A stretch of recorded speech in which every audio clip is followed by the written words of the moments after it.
FA Cup Tottenham 6-1 Rochdale highlights. It was described as comical by former Tottenham midfielder Jermaine Jenas, while Spurs boss Mauricio Pochettino said he felt sorry for the referee. It's fair to say the video assistant referee, VAR, made quite an impact on Wednesday evening. Controversy dominated the first half of Tottenham's win over Rochdale in their FA Cup fifth round replay after a goal was disallowed and a converted penalty was overturned. Son Heung-min was shown a yellow card for fainting during his spot kick, while Spurs teammate Fernando Llorente was adjudged to have fouled in the build-up to Eric Lamella's disallowed goal. All this took place before halftime as 6 minutes were added on in stoppage time for video review delays and was greeted with boos from the Wembley supporters. The first half was a little bit embarrassing for everyone, Pochettino said. I am not sure that system is going to help. I think football is about emotion. If we are going to kill emotion, it's not so happy what we have seen today. My opinion is we have the best referees in Europe. The referee is the boss on the pitch and has the last word always. How it happened. The main VAR reviews. Watch Triple VAR drama in FA Cup replay. 7 minutes. Fernando Llorente protects the ball for Eric Lamela, who is able to tap into the net.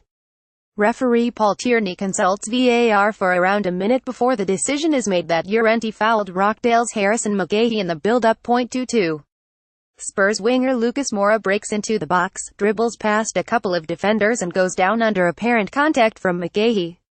It goes to review for a minute before it is decided that there was minimal contact and no penalty is awarded. 23. Son's right-footed strike gives Tottenham the lead, but there is yet another delay while VAR checks. There is no reason to disallow the goal. The original decision stands. 25. Kieran Trippier is fouled by Rochdale's Matt Dunn and a free kick is awarded.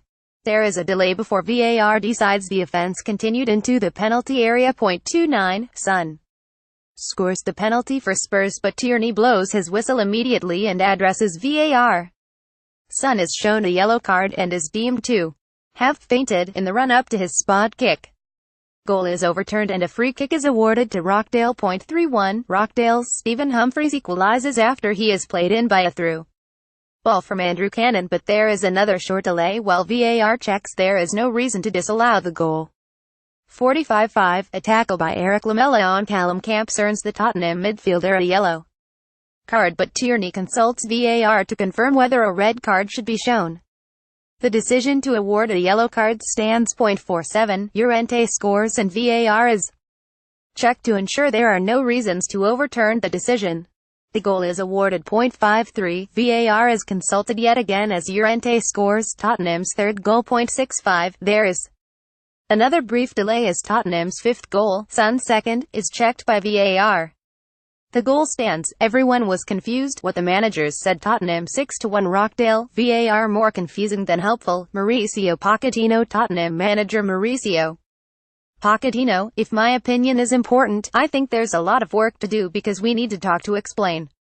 I see today everyone was confused.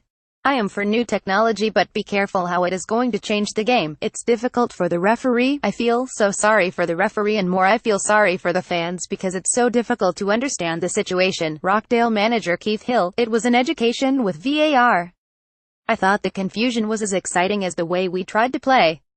I understand VAR more now. I feel the referee needs protecting. It needs to be explained to the supporters. I knew what was going on, but I do agree people in the stadium need to know what is going on.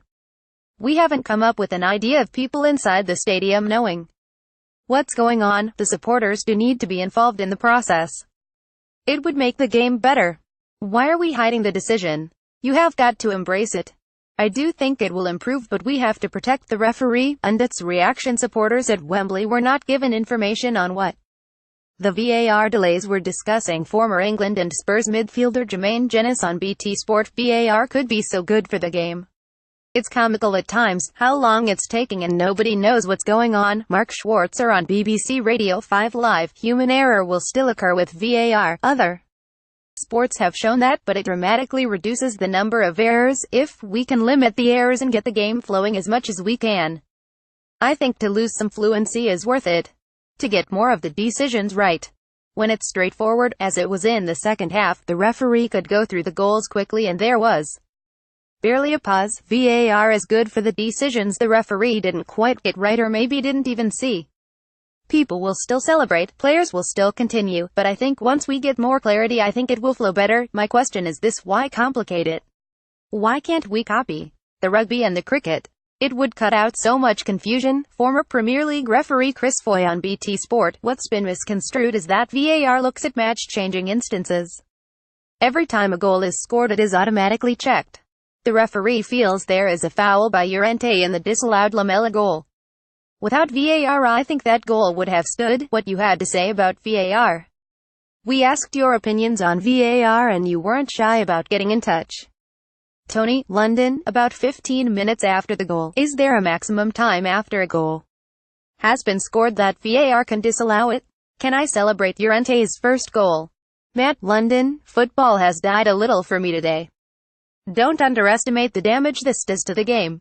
You can't compare to rugby or cricket, as football's unique selling point is that it's free-flowing sport with high pace and limited stoppages.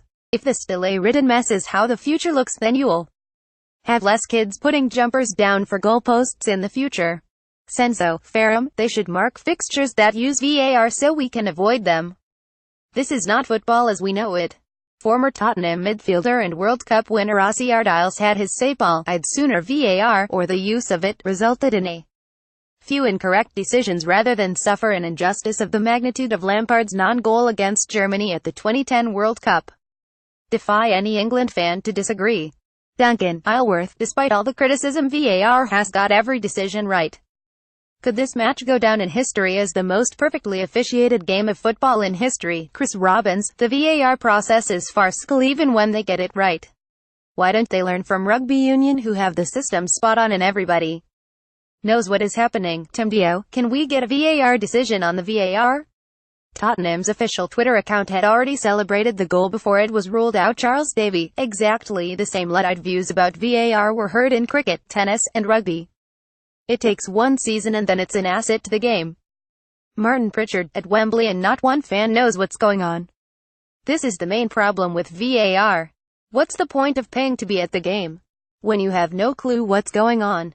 Stephen Shaw, from what I can see, it's not the VAR that's the problem, it's the way it's being used and the lack of communication. It's all very well saying that mistakes are part of the game, but will that still apply if those mistakes start costing your team points? I think not.